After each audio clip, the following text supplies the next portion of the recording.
This podcast is for educational and entertainment purposes only.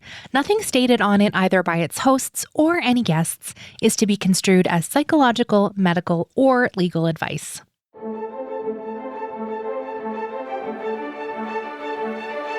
You are listening to Adoptees On, the podcast where adoptees discuss the adoption experience. I'm Haley Radke. Today, I'm honored to introduce you to Mike Trupiano. Mike shares about his painful childhood, marred by violence, and a feeling of being fully unwanted. We talk about adoptee healing, about searching for his biological family, which includes a literal doorstop visit where he dressed up as a delivery driver. He's a skilled storyteller, actor, comedian, also a sober coach, now living in Germany. Mike's worked so hard at self-care and reclaiming identity. I think you'll join me in being in awe of the skills he's developed. You can't hear it on my side, but I did find myself in tears for a lot of his story. And I felt this compulsion to bring us back to levity at a few points. And now, I don't know if that was the right move. Listening back, I thought, Haley, you sound a tad insensitive. So just know I too was feeling all the feelings as I listened to Mike share.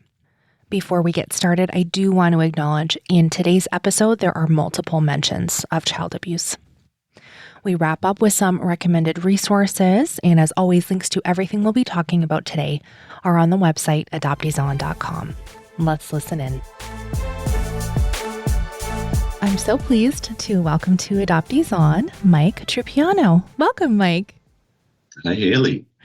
I'm really excited to talk to you. We've had some fun conversations already.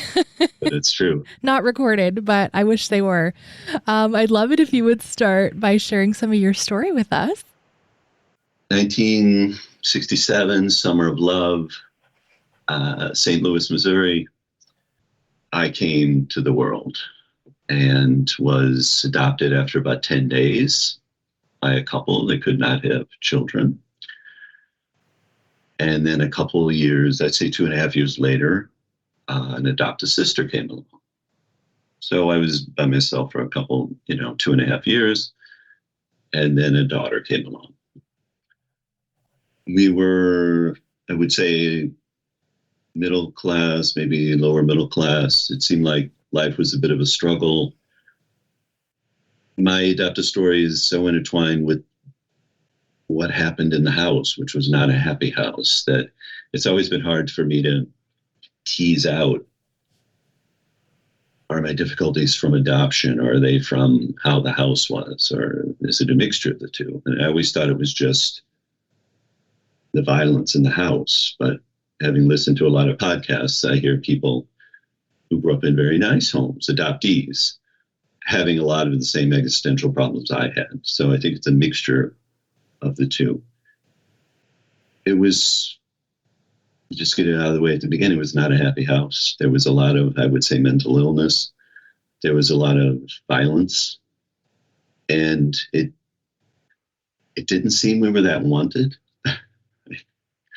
I've done a lot of therapy, so I can kind of roll my eyes at how odd that it's, people adopting. And then it was more, my adopted mother really wanted her own, and she made that very clear. And she actually would scream at him that he was sterile. And the implication, quite a bit, and the implication is, because of you, we have to adopt. There's a lot of violence, day and night, and I mean being pulled out of bed, God knows why. And I can't count the number of wooden spoons that were broken over me. And it took into adulthood for me to be able to use a wooden spoon in the kitchen, or to be able to hear a cutlery drawer being opened and not have a PTSD flashback. I still do a little. My wife has a tendency to root around in the cutlery drawer, and after 2 minutes I say, honey, you got to stop it, because I'm going back to that place and you know the story. She says, sorry. It's not that important to find the perfect spoon. And it was rough on both of us, my adopted sister and I. And I know I personally was told they hated me. I heard that. But my story gets better. So I'm starting with the hard stuff. And I felt very isolated, and I felt abandoned, but more like abandoned by, I would say, God, like thrown into this pit. And what is going on? It was a constant adjusting, to the moods. And I learned over time to be as small and as quiet as possible. And that is what I learned, and that's what I took out into the world. This is how you succeed in the world. You be as small and quiet as possible. And it turns out that is exactly the opposite of how you succeed in the world. So I learned the exact wrong lesson. So I've had to unlearn that. I was very religious. There was always the feeling God, a lot of talk of God, a lot of church going, a lot of going to confession. Was Catholic, Midwestern Catholic, which I've discovered after living in New York is a lot less liberal than, say, New York Catholic. It's very conservative. Very strong feeling of sin, and this life is not to be enjoyed. You are to do penance in this life. I read a lot of philosophy books from a young age. I was desperate for meaning. And I mean, it was like a midlife crisis, searching for meaning, reading Camus, all the biggies.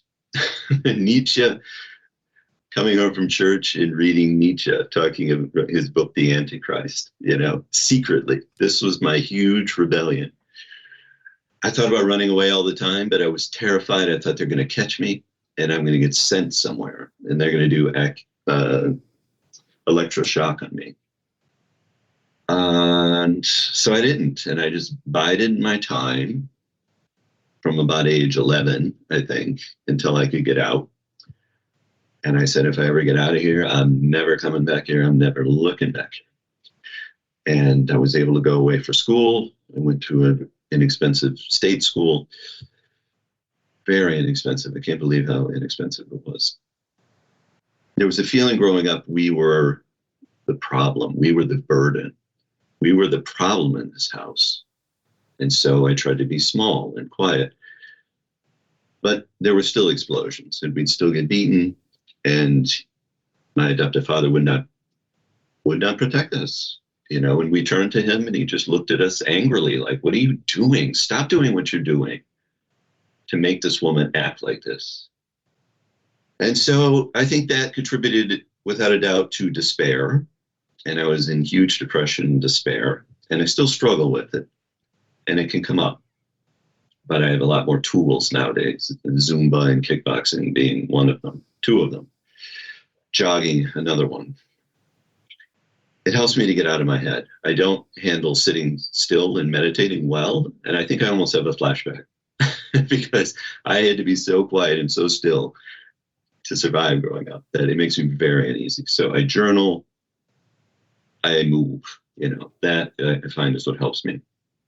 I went away to school in Missouri, no idea what to do with my life. People told me I was funny.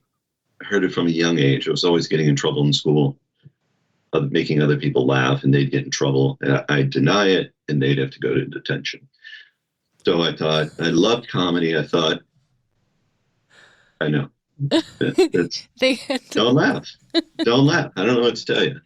So this is how you developed the deadpan situation? I think so. Okay.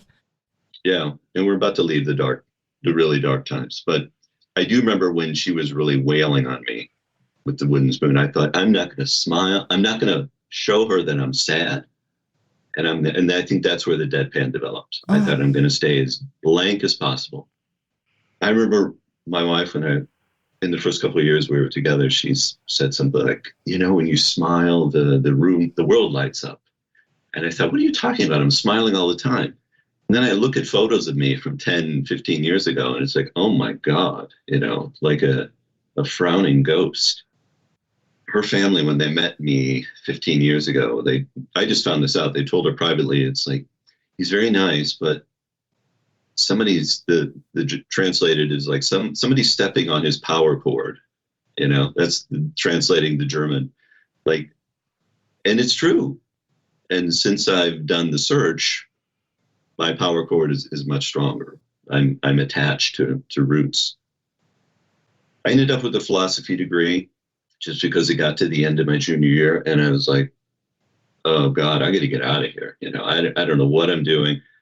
Freshman year, I thought, let's just go to Chicago, get into Second City, comedy improv. That's all I really liked. I loved Second City, John Belushi, all that.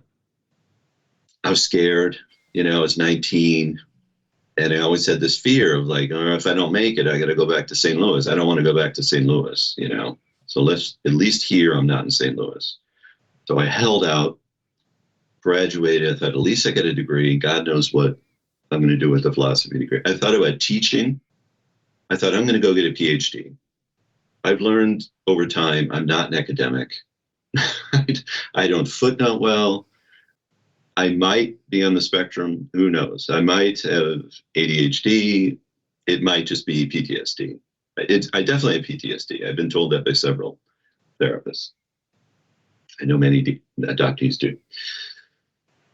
So then I got out of school and I went home for about 6 months, saved a little money, working menial jobs, which I've always had until recently.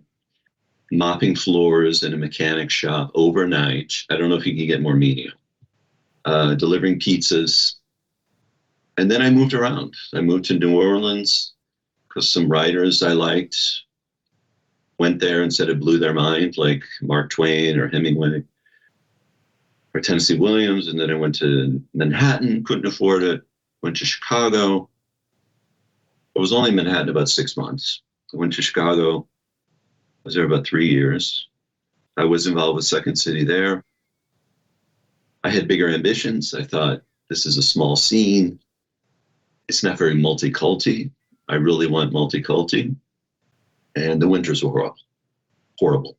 So I went back to New York. And I was there about 17 years.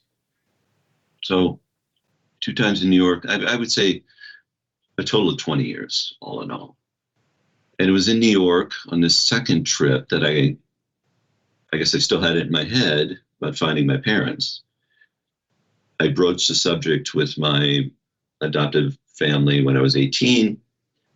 They teared up and said, why do you need to know? I said, okay.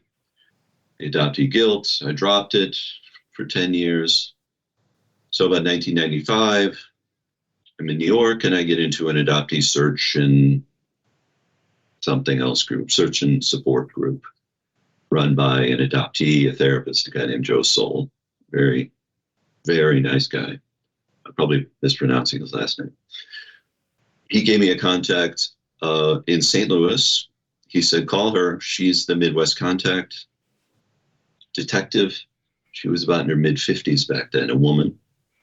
Amazing woman. We became great friends over the years. And whenever my wife and I would visit St. Louis, we would actually stay with her, with the detective. Incredible. A real angel. I actually wrote a story about it, and I performed it live, and there's a recorded version I did for the radio once. So it's about 1995, and immediately she found my original birth certificate. Immediately, within 3 days. So I knew my name, Ludwig. Ludwig is my mother's name. I always loved Beethoven. I thought, perfect. This is my mother's name. And then I went spontaneously to see her. And this is indicative of how kind of nuts I was to see her, and that I had to see her. And I think I talked to her maybe once on the phone ahead of time. And her mother, she still lived with her mother. My mother at that time was about 60. My mother was older when she had me. She was about 30 when she had me. So she's about 60 in 95, maybe 59. I go down to the city proper from the suburbs in St. Louis with Virginia. Virginia, the detective is driving me. Hard to believe I did this. I acted like a delivery man. I don't think I thought I could just show up and be accepted. I had to have a ruse, and that's what I did. So I had a clipboard and I had a card on it, a Christmas card. And I should have talked to Virginia about this later. Like, how did you let me do this? But but whatever. So Virginia's in the car looking up at me. I'm on the porch. I ring the doorbell, and a woman about 60, in her 50s, opens the door, diminutive, staring at me. Cannot take her eyes off me. I say, "Are you Patricia?" "Well, yes, I am." I said, "Well, I have a Christmas card for you." And she signs whatever piece of paper I had there, and then we just kind of stare at each other. And this is how Virginia told me later, my mother could not take her eyes off me.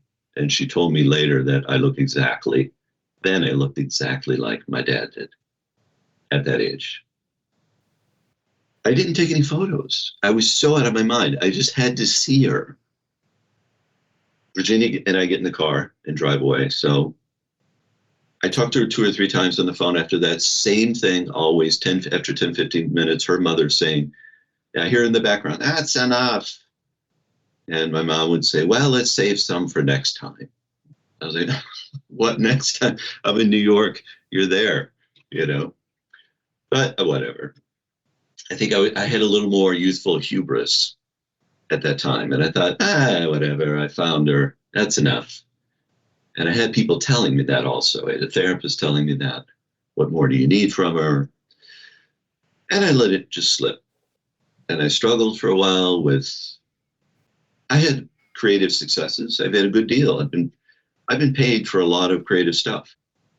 Writing, performing, commercials, films. I've done stuff. It's hard to believe how much stuff I've done before finding really my solid roots. It's unbelievable to me.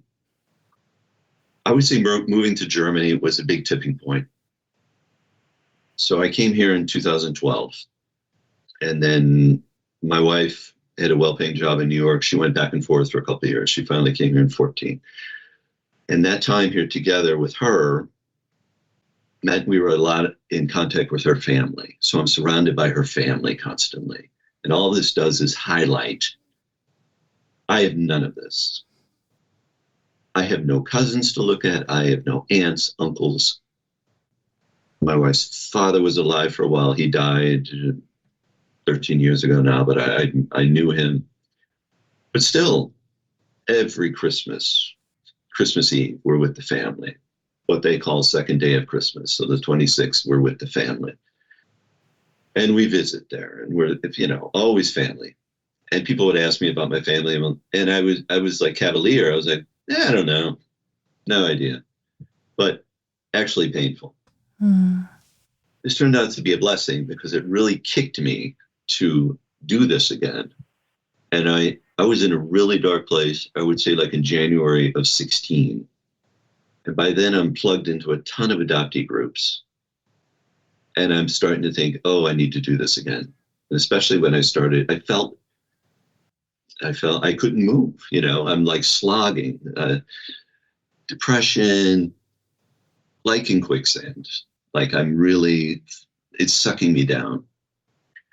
And I read in adoptee groups, people in their 60s and 70s saying this. I've never found my family, and I've always felt in quicksand. And I thought, oh my God, I'm on this path. If my mother's still alive, I got to reconnect with my mother. And thank God above, she was still alive, and my detective was still alive. They're the same age. And by then they were both 80. They were still alive. And I booked a flight, and in June, for 2 weeks, I was in St. Louis. And we stayed with my detective, hung out with my mother. She's a clutterer. I helped her organize, and I kept finding all these photos. And I'd say, can I have this photo? Sure. She couldn't care less. In my office right now, I'm surrounded by photos of family from both sides of the family. A lot of it from this trip with my mother. And I would sit there and talk with her. She was a big TV watcher. She never really had a job. She lived with her mother 45 years. So I think for a year, she didn't live at home. Basically, her entire life, she lived with her mother. Her mother lived till 94.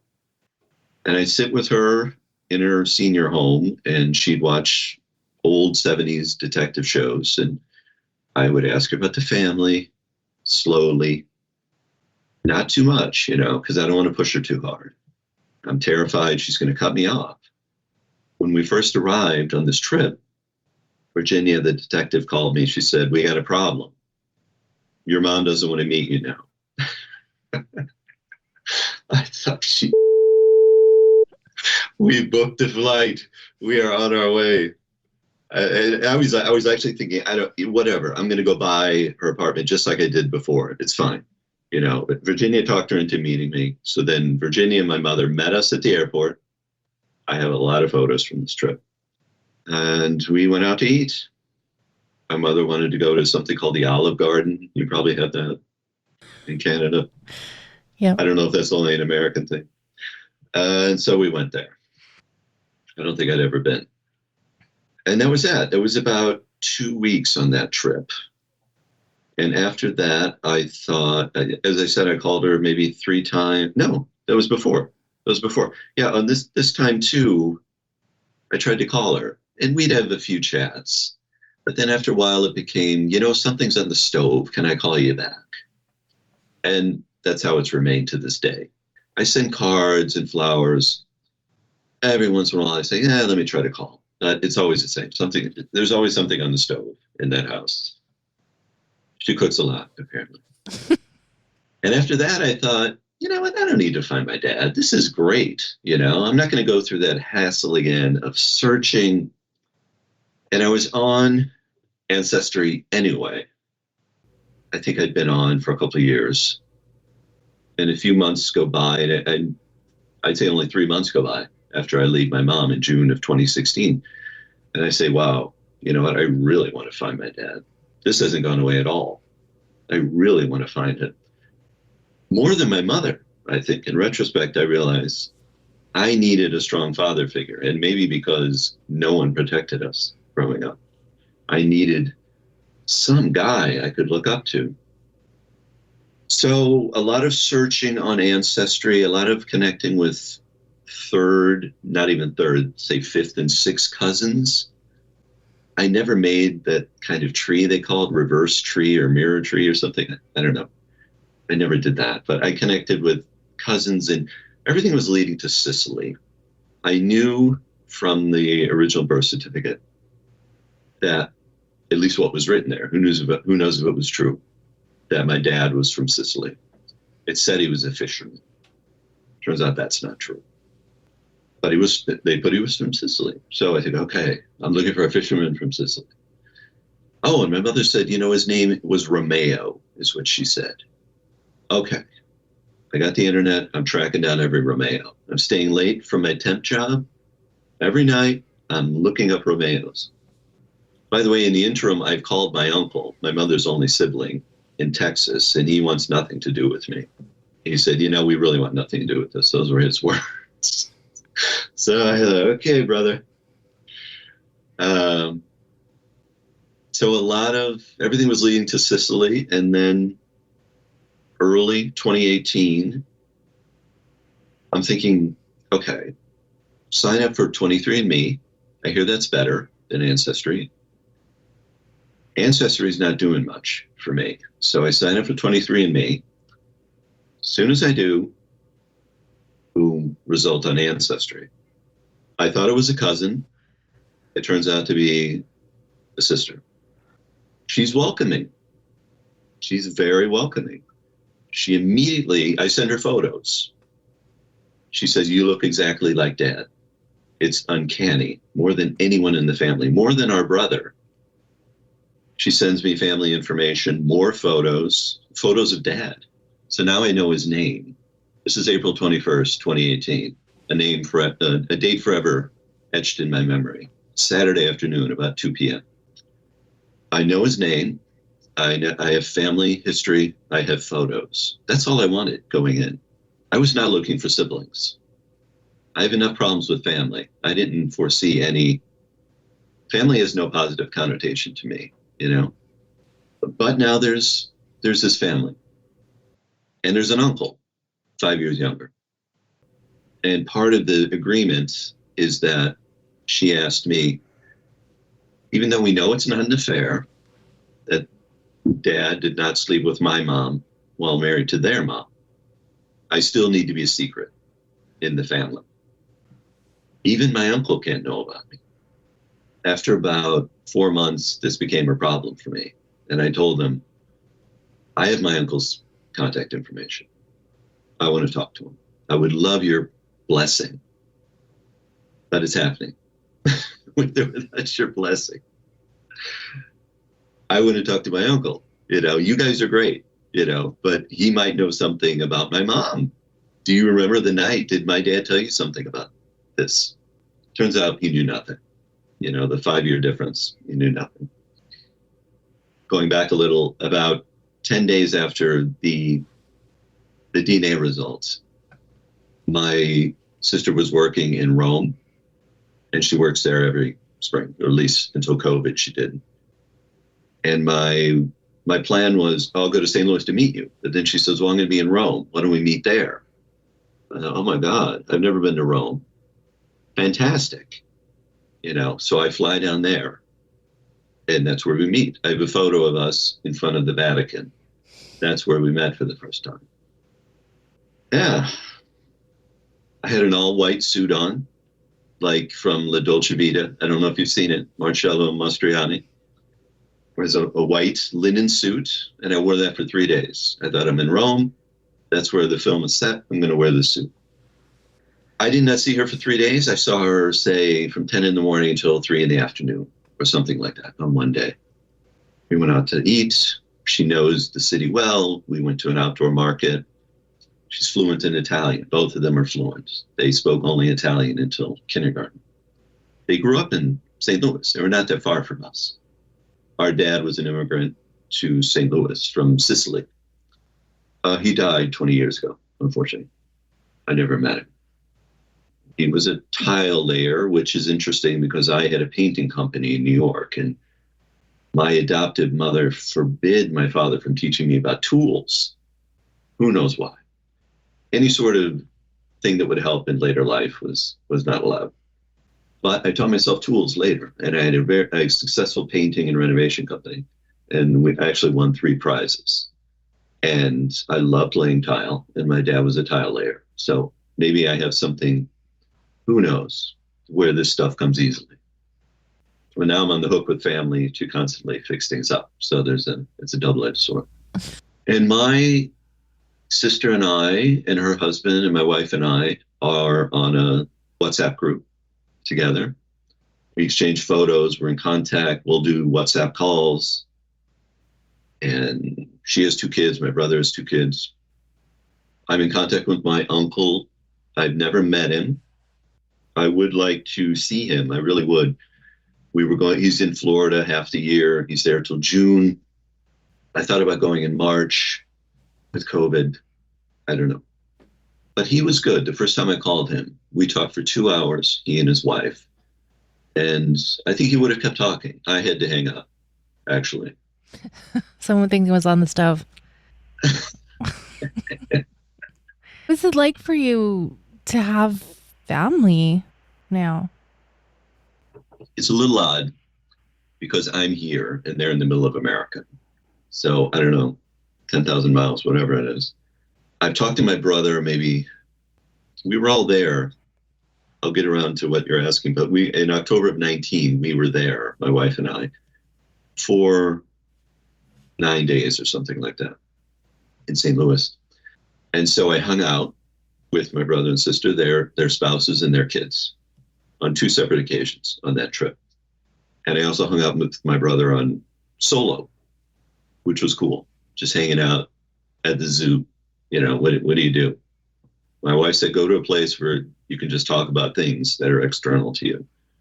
Go to a museum or so the zoo was right there. How is it now? I think I've talked to him maybe 5 times since then.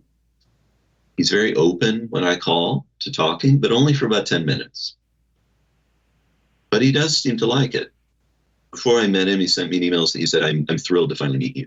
I thought, oh my God, someone wants to meet me. So a family member wants me around. That's incredible.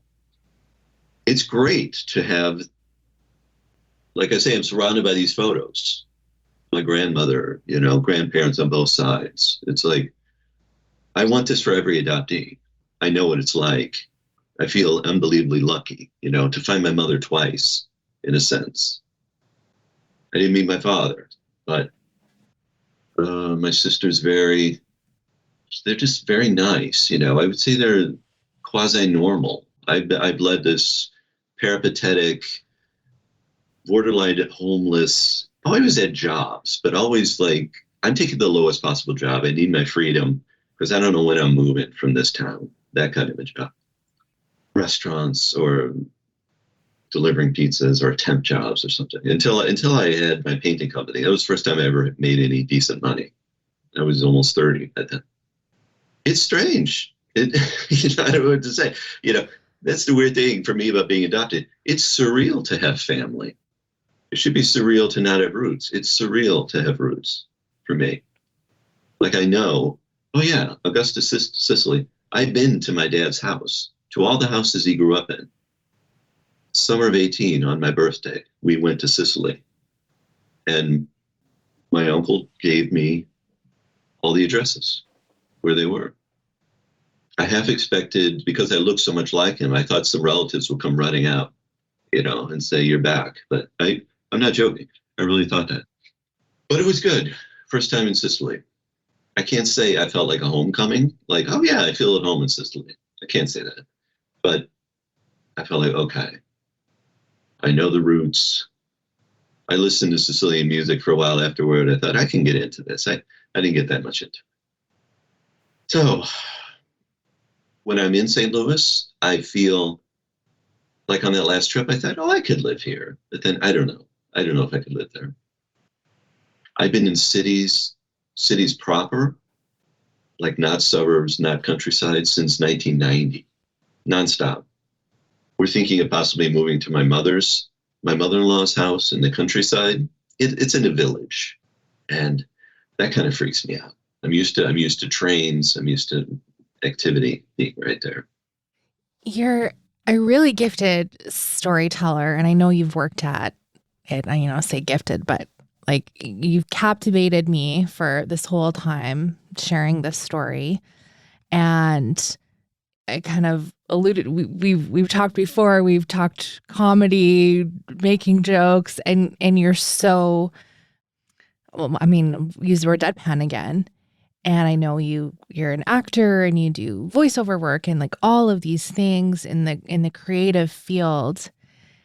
And then I heard your story for the first time and all the pain that you experienced. Like, I'm so sorry that that's how you grew up. No one should grow up like that. Can you talk about those choices to go into comedy or be creative and look at the world from this lens? Or was it even a choice? It's like a survival thing. I don't know. How do you look at it now that you've looked back at your past that way and look back at adoptee things that way, the hindsight piece of it? I know what you mean. This has crossed my mind that, oh my God, I've started down this road. Is this the right road? I think it still is, but in a different form. It's not the stand-up comedy form, which I did for a while, which I clearly do not have the constitution for. The solitude of the traveling and all of that, and the repetition and the dealing with the audiences. The more recovery I have, I'm not as tough as I thought I was, because you had to be tough in this house. And that's the type of humor I develop, very kind of deadpan, and like people will laugh, but you yourself are not laughing. You're not making any sudden motion to attract attention, and that's what I did in school also. My adopted dad people wanted him to be a comedian. His friends wanted him to be a comedian. They said, come with us, go to Las Vegas. Let's do this. You're funny. He didn't want to do it. He wanted to stay at home. He wanted to be near his family, his friends. I almost feel like all these years I think kids can often lead the unlived lives of their parents. Like, this is what I've been doing.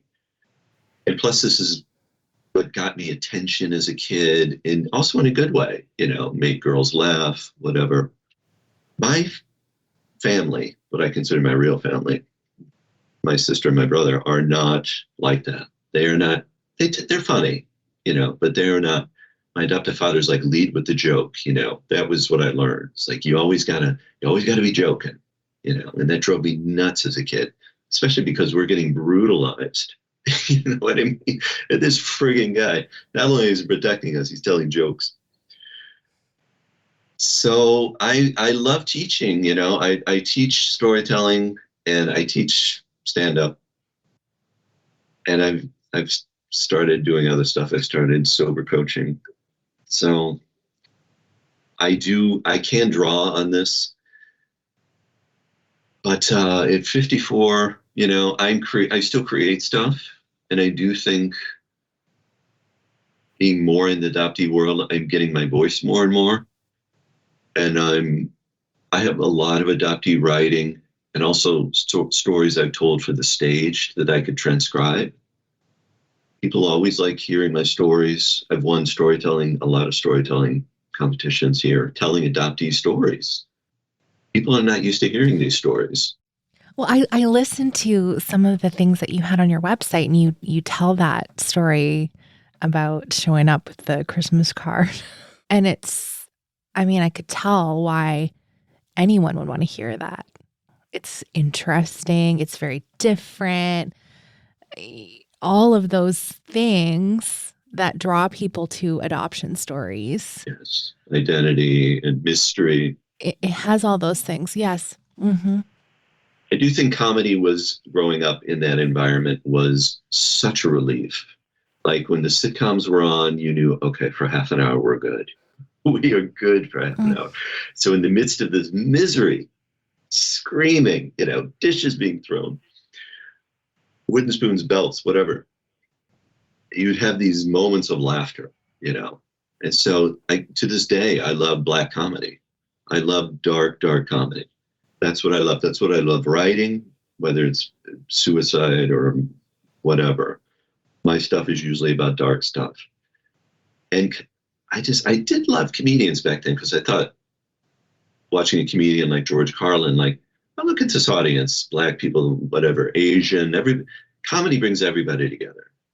And I think that was a lot of our role as kids, was like, we were like the therapists. Like, we got to be cool. We got to like subtly manipulate these people to being cool, to like chilling the F out and they were fighting constantly, to like being their spouse mitigator, I don't know, couples therapist.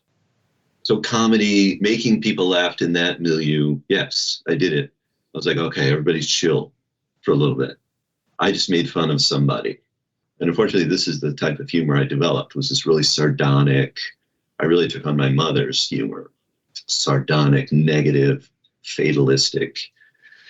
And I'd say it's only since I've been going to these adult child of alcoholic meetings that they have this premise that we take on the characteristics of the alcoholic. I thought, oh my God, that is my sense of humor.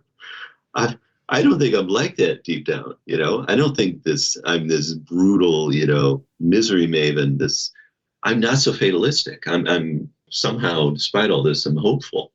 But my humor used to be in every social situation, like really like that, and that's not conducive. And then I wonder, like, why don't I have that many friends? I don't get it. Like, what am I doing wrong?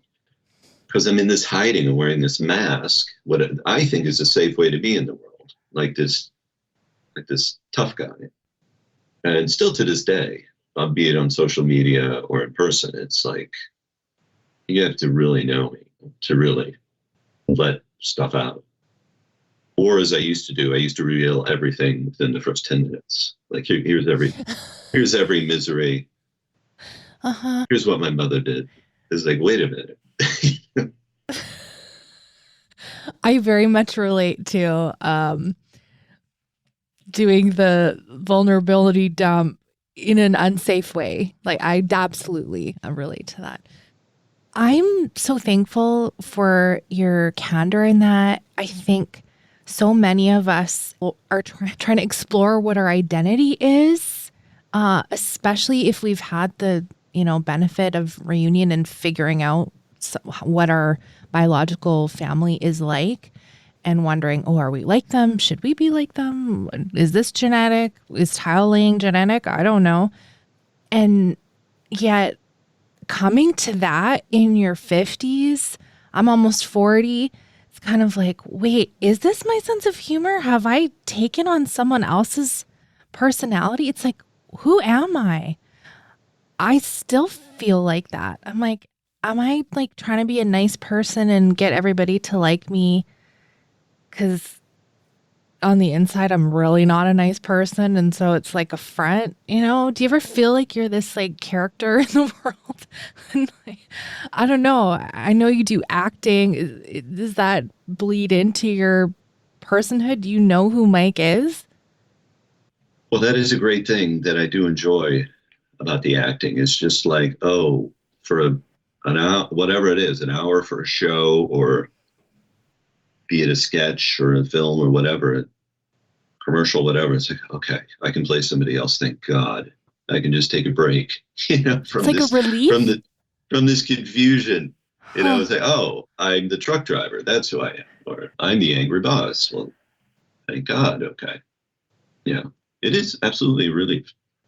I don't know if I can take the ups and downs of the acting world much longer, but that is, especially in COVID time, but that is, I think there are other avenues that are better for me, whether it's teaching or the coaching, which I've started doing.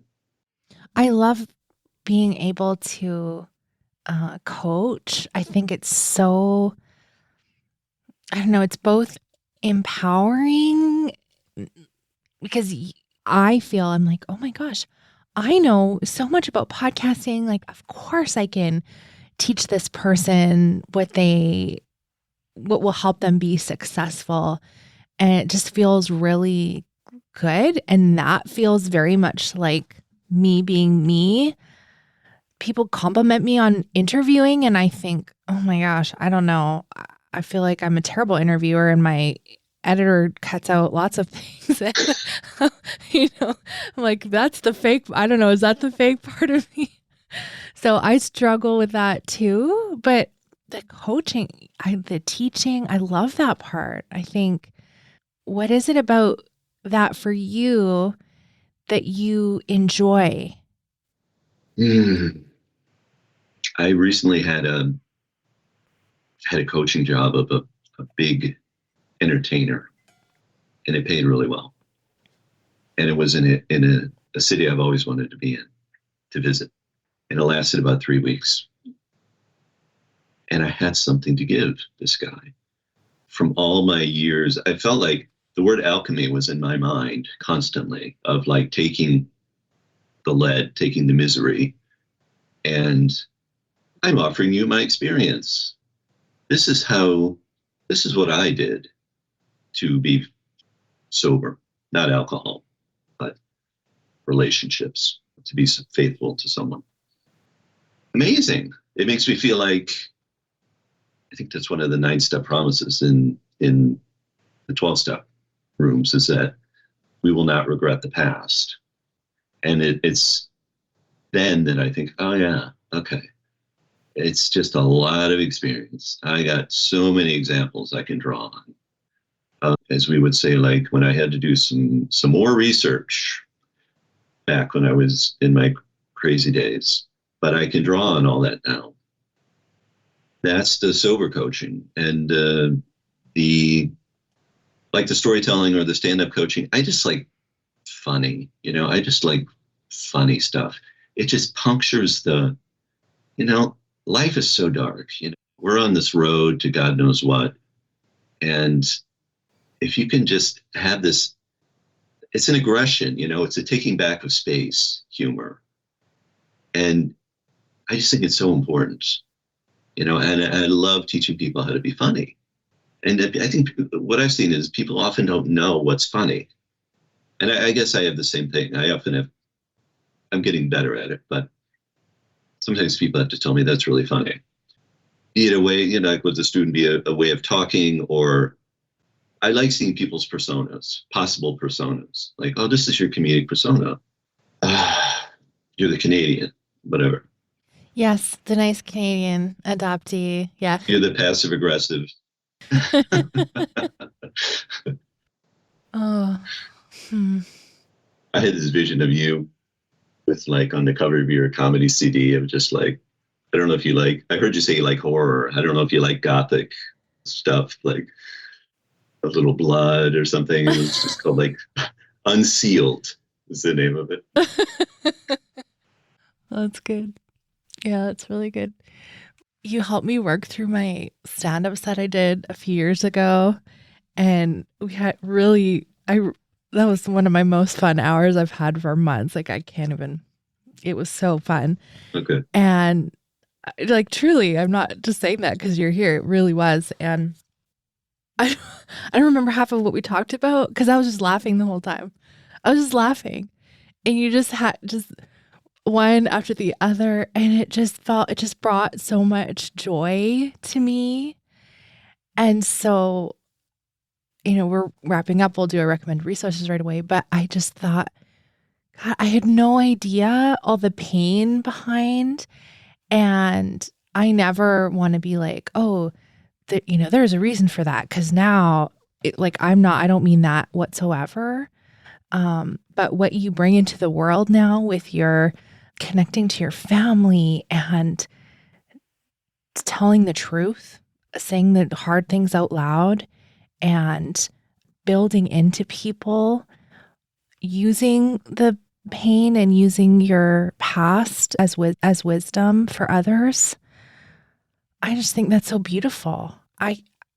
I'm so thankful that you are willing to do that, whether it's, quote unquote, just, talking jokes with me or doing like sober coaching. That's amazing. Like, I'm just really thankful for that. Well, I appreciate that. I mean, I still have days. I had one like a week ago where I thought, there's no place for me in this world. What is the point of all this? But I think those times used to last for weeks and months, and now it's just like, okay, you know what? Let's just journal. Let's eat a little. Let's go to Zumba. Shake it out. I appreciate it. Thank you for sharing with us.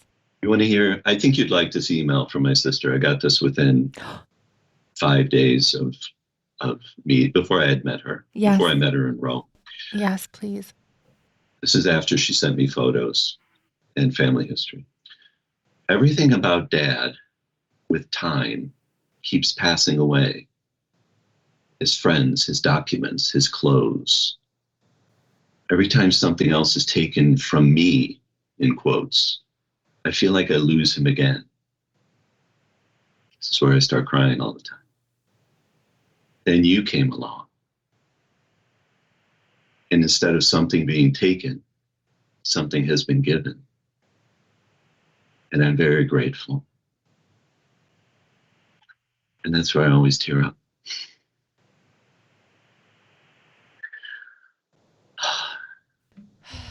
Wow, that's amazing. There's Thank you for sharing that with us. something. I wish every adoptee could get something like that. It's so hard to hear adoptees searching. You know how it is. Yeah, I do. I absolutely do. I feel like we both need okay. Hey, I had Zumba this morning and I just came from acupuncture. I know you're at the end of your day and I'm like just starting mine up. Okay, let's do our recommended resources. Here's what I love. This is a film from 2002. I love this film. It's The Bourne Identity. And a brief description. Okay, so Matt Damon is in a secret governmental assassination program. It's sort of implied it's the CIA. And it's a trilogy, but the first film is the best, I think. And the first film starts with him being pulled out of water in the ocean by sailors. He has bullets in him. He has no memory. He has no idea who he is. His memory's been wiped. And throughout the film, it's him trying to discover who he is. And he's being chased. He's like, why are these people trying to kill me? He slowly finds out. But in surviving, he realizes he has skills. He knows German. He knows martial arts. It's very interesting. And I said to my therapist years ago, 10, 12 years ago, I can't stop watching this movie. I mean, maybe that's okay, but what is it about this movie? He said, well, it's kind of like being adopted. You know, you're realizing you have skills, and through that, you're learning who you are. And maybe you got these skills from somewhere. Maybe you inherited them. Maybe they were taught to you. I love this movie. There's a very profound scene somewhere in the middle, a slow scene. It's an action film where one of these wiped adoptees, assassins, is trying to kill Matt Damon. And it's set in the countryside, and he's got a scope on him. Matt Damon ends up shooting the guy and disabling it. And the guy says to Matt Damon, and I think this sometimes about being adopted. And this is what this guy says. He says, look at what they make you give. And he's talking about, you know, the CIA organization. You know, look what they do to us. They take our memory. They make us live like this. And he says to Matt Damon, look at what they make us give. And I thought, yeah, that's it. Look what I have to give. Look what we all have to give. Filling other people's journeys, you know, being plugged in to play this role with a wiped memory. I love that movie. Okay.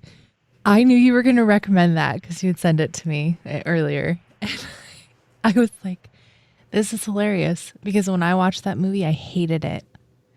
And I hated it because I was like, this is so unfair. How come he doesn't know who he is? It was so uncomfortable for me to watch. And it was like, I was being so like activated by watching it because I don't know who I am. And so I'm so glad you flipped that framing for me, because I'm going to try and watch it again and be like, oh, he's looking for he's going to discover who he is. Yeah. It's interesting. We can have like such a opposite reaction to the exact same story. Yeah. Thank you for sharing that. I love that. Yeah. And I also like a lot Jeanette Winterson's Why Be Happy When You Can Be Normal. And sort of I guess it's the fiction version. One of those is the fiction version, which is like oranges are not the only fruit. I think, yeah. Love those. She's such an amazing writer. We did this as a part of our book club last year, and it was so interesting, people's reactions to it. I really enjoyed it too. Why Be Happy When You Could Be Normal. And did you know she's a newsletter? That's what I'm going to recommend. She started it late last year, late 2021. And it's free. You can just sign. It's like a Substack newsletter. And it's called Mind Over Matter. And she started it at the end of October. And it started out as ghost stories. So every couple of days you would get a new short story from Jeanette. And then she recently sent one that was more just essay about her life and things. I've been really enjoying them. So yeah, I'll put a link to subscribe for people to subscribe to that if they'd like to. She's a really successful author and an adoptee. So most people, I think, when they read her books, they don't realize that she's an adoptee. A friend of mine posted, I don't know, one of her other books and was like, oh, I really like this book. And I replied right back. I'm like, did you know she's adopted? So anyway, great recommendations. Thank you. I had a friend say to me once, you know everyone who's adopted. Like if someone's famous and adopted, I'll say, well, you know they're adopted. Debbie Harry, you know, whoever. Yeah, that's right. Yeah. We've got a list somewhere, right? We're just keeping track. For me, it's my, dream interview list. But for other adoptees, just like, look, someone made it. Someone made it out of here. I just found out Frances McDormand is adopted. I didn't know that. Oh, I didn't know that either. There you go. On the list. Add one more to the list. Yes. Thank you so much, Mike, for sharing your story with us, and just an honor. How can we connect with you online? A good way is just my website, miketrupiano.com, and you can see my social media links there. I'm on Instagram, Twitter, Facebook, something else, I forget, LinkedIn. All the spots. Who goes there? No. The boring one. There's a lot of people active on LinkedIn. They got out of everywhere else, and so now they're putting their Facebook posts on LinkedIn. So. Okay. Yeah, I know. It's an interesting spot to be. I always have 20 people a week looking at my profile, but nobody contacts me. So I'm LinkedIn, so I don't know what that means. Okay, that's why LinkedIn is creepy. I know people look at my thing, and then you see where they work, and you're like, oh, well, I know who that is. Oh, really? Yes. It's like stalker's nightmare. You don't look at my profile because I'll know. I don't know. It's like a university in Wales or a catering company in Ohio. It's like all over the place. I don't get it. I think it's easier to track who those people are than on Ancestry. Oh, this has been such a good conversation. Thanks, Mike. Thanks, Anna.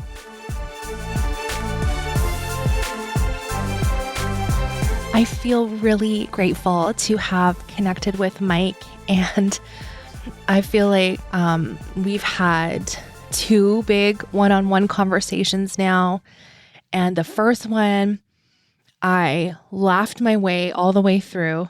And the second one, I cried for a good chunk of that first part of Mike's story. And we still got a few laughs in. So I don't know. It's like sometimes when things are really, really hard and painful, my escape is like, how do we laugh about this? So sometimes I just sound like a jerk, but maybe I'm just being a little bit too self-critical on that, but also just want to say it again.